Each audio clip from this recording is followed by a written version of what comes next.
Selamat datang di channel Puskesmas Paripurna.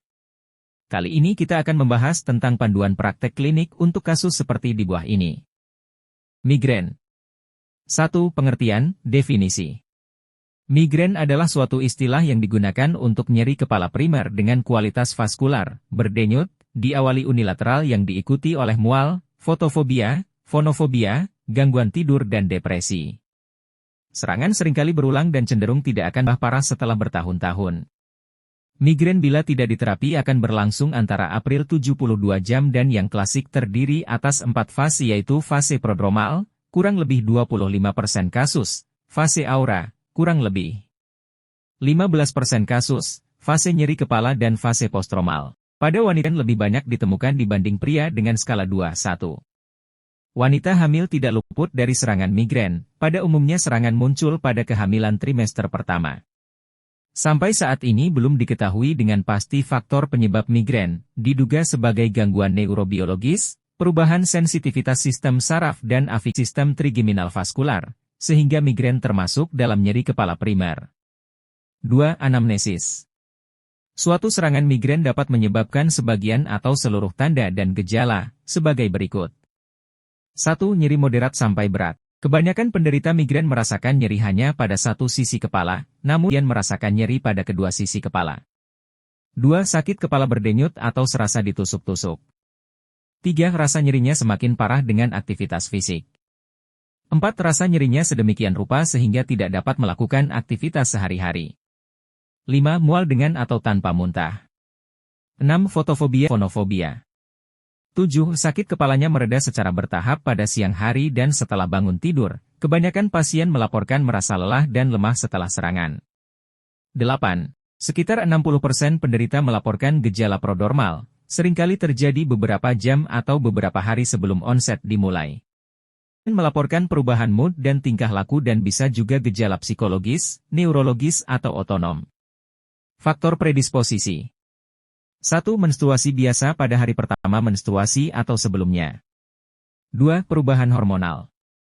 3. Puasa dan terlambat makan. 4. Makanan misalnya alkohol, coklat, susu, keju dan buah-buahan. 5. Cahaya kilat atau berkelip. 6. Banyak tidur atau kurang tidur. 7. Faktor herediter.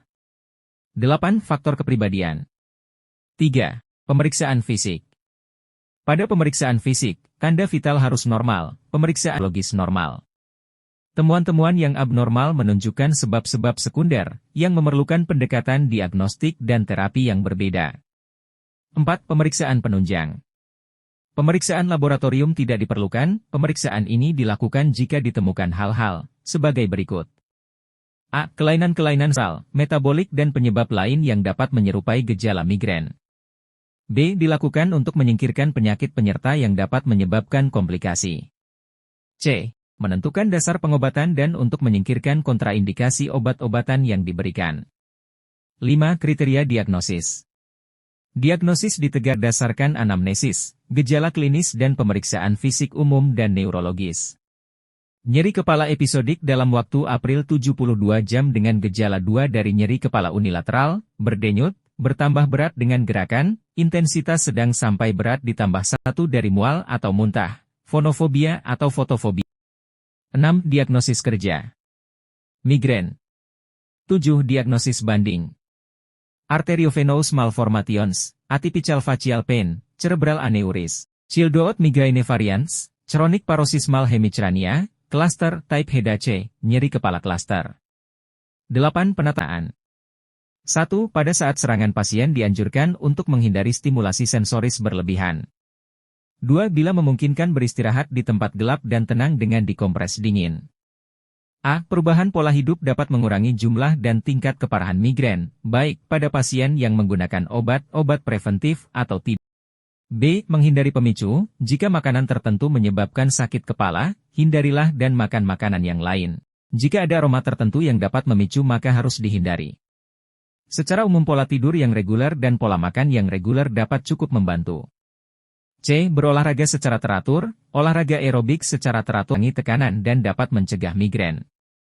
D. Mengurangi efek estrogen, pada wanita dengan migrain di mana estrogen menjadi pemicunya atau menyebabkan gejala menjadi lebih parah, atau orang dengan riwayat keluarga memiliki tekanan darah tinggi atau stroke sebaiknya mengurangi obat-obatan yang mengandung estrogen.